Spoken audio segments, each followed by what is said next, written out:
ইমামে মালিক বলে, আমার পায়ের মধ্যে যদি ফোসা পড়ে যায়, ফোসকা পড়ে যায়, আমি সারা আরব রাজ্য হেঁটে হেঁটে আমি হাদিসগুলি সংগ্রহ করব। হাজার হাজার হাদিস তিনি সংগ্রহ করেছেন। মুয়াত্তা ইমাম মালিক তার সাক্ষী। সুবহানাল্লাহ বলেন।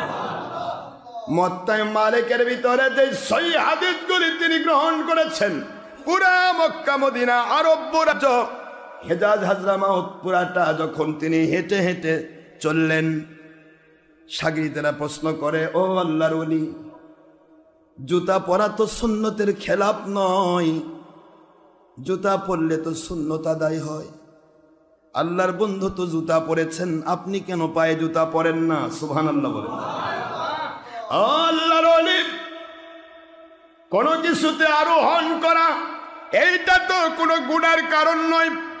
ওহুয়া রাকিবুন আলা হিমার, রাকিবুন আলা বুরাক, রাকিবুন আলাল এবেল। আমার নবী ঘোড়ায় আরোহণ করেছেন, গাধায় খচ্চরে আরোহণ করেছেন, বুরাকে আরোহণ করেছেন।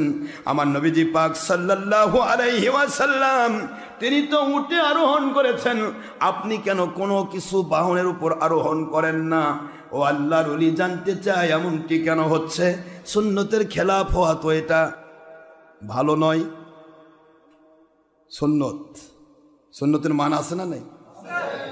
ইমামে মালিক বলে, আয় আমার শাগিরদেরা, আয় আমার মাযহাবের অনুসারীরা, আয় আমার ভক্তরা, মুরিদেরা, দ্বিতীয়বার আর কোনো প্রশ্ন করো না। এই কথা যদি পৃথিবীর অন্য কোনো দেশের জন্য হতো আমি মেনে নিতাম।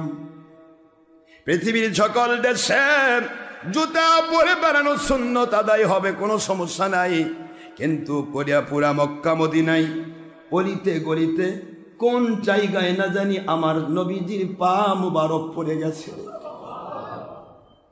যেই জায়গাতে আমার প্রাণের নবীর পা মুবারক পড়ে গেছে, যেই জায়গাতে নবীর পাড়া মুবারক থাকলো, ওই পাড়া দেওয়া পা মুবারকের পদচিহ্নের উপরে যদি আমি ইমাম মালিকের জুতা পরিহিত পাটা যদি আমার নবীর পদচিহ্নের উপর পড়ে যায়, কত যে বড় না বেয়াদবি হয়ে যাবে।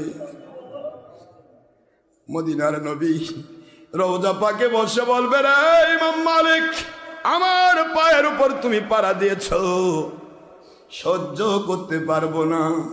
আমার পা যদি ফোসকা পড়ে যায়, মক্কা মদিনায় আমি জুতা পরব না।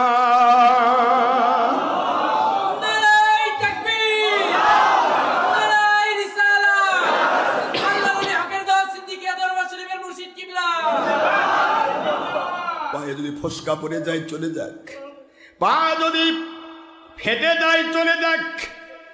কোথায় কঙ্করাপূর্ণ রাস্তা, পাথর আর পাথর, মরুভূমির তপ্ত বালুকা রাশি, পুরা রাজ্যটা শুধু পাথর আর পাথর।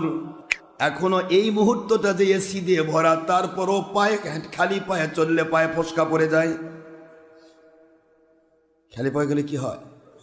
ফোসকা পড়ে যায়। তার প্রমাণ আমি নিজে এবার আমার পায়ে ফোসকা পড়েছি, আমার পায়ে ফোসকা পড়েছে। খালি পায়ে চলা যায় না, সেখানে ফোসকা পড়বেই, পায়ের তলা ফোসকা পড়ে যায়।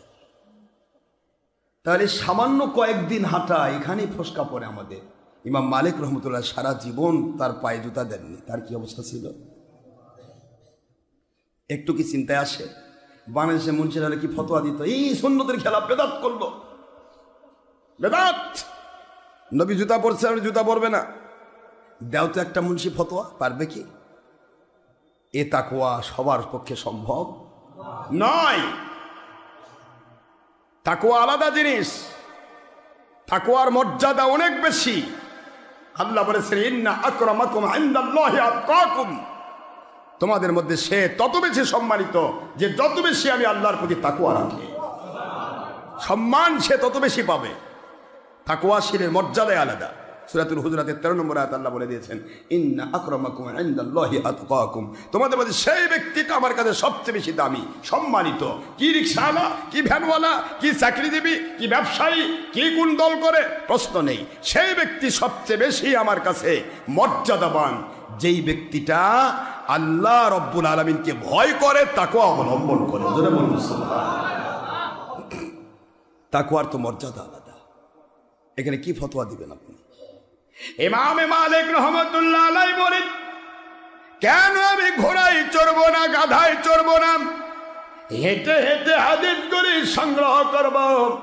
কারণ আমি যখন ঘোড়ায় চড়ে ঘুরবো, আমি যখন ঘোড়ায় চড়ে চলবো, আমার ঘোড়ার পায়ের ধুলিটা যদি কোনো মৌসুমের বায়ু এসে আমার নবীর রওজা পাকে পৌঁছায় দেয়,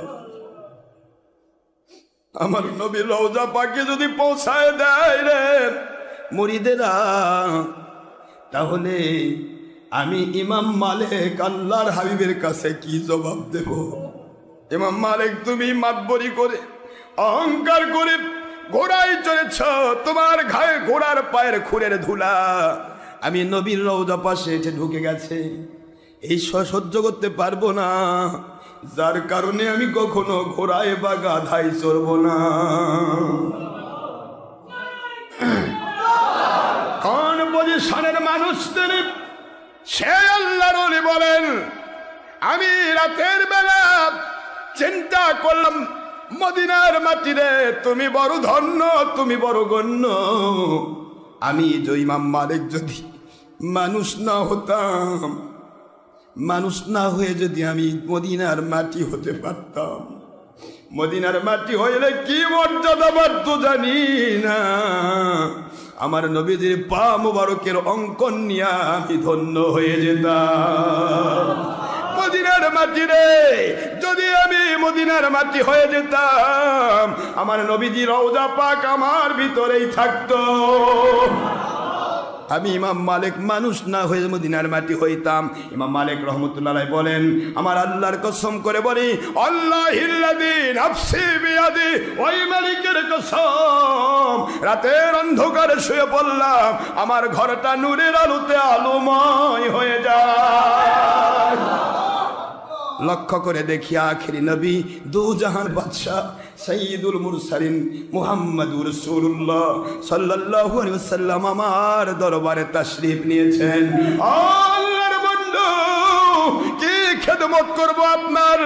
লাব্বাইকা সাদাইকা ইয়া রাসূলুল্লাহ সাল্লাল্লাহু আলাইহি ওয়াসাল্লাম বলে আমি আমার ইমাম মালিক রহমাতুল্লাহ বলেন, আমি আমার নবীজির সামনে দাঁড়ায় গেলাম। আল্লাহর বন্ধু বলে, ইমাম মালিক, আপনি মদিনার মাটি হতে চেয়েছেন আমাকে মহব্বত করার জন্য,